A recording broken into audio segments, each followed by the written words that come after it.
नमस्कार दोस्तों, स्वागत है आपका हमारे चैनल द डिवाइन सोल पर।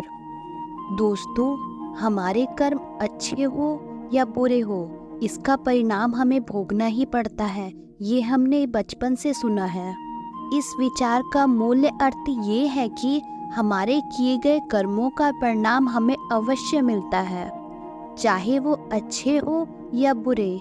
यह नियम संसार के हर एक प्राणियों पर लागू होता है। अच्छे कर्मों का परिणाम खुशियों और सफलता से मिलता है, और जबकि बुरे कर्मों का परिणाम दुख और समस्याओं के रूप में होता है।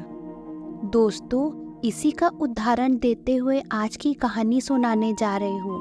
चलो तो बिना कोई विलंब किए आज की कहानी की शुरुआत करते हैं। एक व्यक्ति सुबह सुबह ऑफिस जाने के लिए घर से निकला और कार का दरवाजा खोल के जैसे ही कार में बैठने वाला था कि उसका पैर नीचे बैठे कुत्ते की पूंछ पर पड़ जाता है, और पूंछ पर पैर पड़ने से कुत्ता उस आदमी को काट खाता है। वह व्यक्ति डॉक्टर से अपना इलाज करवा के ऑफिस चला जाता है और कुत्ते पर आया उसका सारा गुस्सा उन बेचारे कर्मचारियों पर निकालता है जिनकी कोई भी गलती नहीं होती है। कर्मचारी अपना गुस्सा उनके नीचे काम करने वालों पर निकालते हैं, और वैसे ही काम चलता जाता है, और अंत में गुस्सा ऑफिस के पियोन पर निकलता है, जो मन ही मन बड़बड़ाते हुए घर चला जाता है। घर जाने के बाद उस पियोन की पत्नी उसे कहती है, आज फिर हो गए हो घर आने में लेट, क्या बात हो गई? अब वो पियोन गुस्से में आकर कहता है, मैं क्या ऑफिस खेलने जाता हूँ? काम करता हूँ, दिमाग मत खराब करो, पहले ही पक चुका हूँ। अब गुस्से होने की बारी उसकी पत्नी की थी। वह पति का गुस्सा अपने बच्चों पर उतारती है। अब वो अपने बच्चों पर बिना कोई कारणवश 3-4 झापड़ मार देती है। अब बेचारा बच्चा जाए तो जाए कहाँ? बिना कारण अपनी माँ से मार खाकर वह रोते रोते बाहर की ओर चला जाता है। एक पत्थर उठाता है और सामने जा रहे कुत्ते को पूरी ताकत से मारता है, और कुत्ता बिलबिलाते हुए वहाँ से भाग जाता है।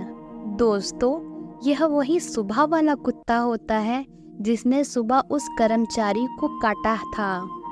दोस्तों, उस कुत्ते को उसके काटने के बदले पत्थर तो पड़ना ही था, बस केवल समय का फेर था। सेठ जी की जगह इस बच्चे से पड़ना था। उसका कार्मिक चक्र तो पूरा होना ही था। इसलिए मित्रों, यह कहा गया है कि कोई आपको काट खाए, चोट पहुंचाए और आप उसका कुछ भी ना कर पाए तो निश्चिंत रहे, उसे चोट तो लग के ही रहेगी, बिल्कुल लगेगी। जो आपको चोट पहुंचाएगा उसका तो चोटिल होना निश्चित है। अब कब होगा, किसके हाथों होगा, ये केवल ऊपर वाला ही जानता है, पर होगा जरूर, और यही सृष्टि का नियम है। चाहे कोई देखे या ना देखे, फिर भी कोई है जो हर समय आपको देख रहा है, जिसके पास हमारे सारे पाप पुण्य सभी कर्मों का लेखा जोखा होता है। इस दुनिया की सरकार से तो शायद कोई बच जाए, किंतु ऊपर वाले सरकार से आज तक ना कोई बच पाया है, ना बच पाएगा। किसी प्रकार की सिफारिश अथवा रिश्वत वहाँ काम नहीं आएगी। उससे बचने का कोई मार्ग नहीं, ना कोई उसे बेवकूफ़ बना सकता है। इसलिए हर समय उचित काम करना अनिवार्य है। धन्यवाद दोस्तों। आपको हमारी कहानी कैसी लगी, ये कमेंट सेक्शन पर लिखकर ज़रूर बताएं, और ऐसी ही कहानियाँ सुनने के लिए हमारे चैनल को लाइक और सब्सक्राइब ज़रूर करें।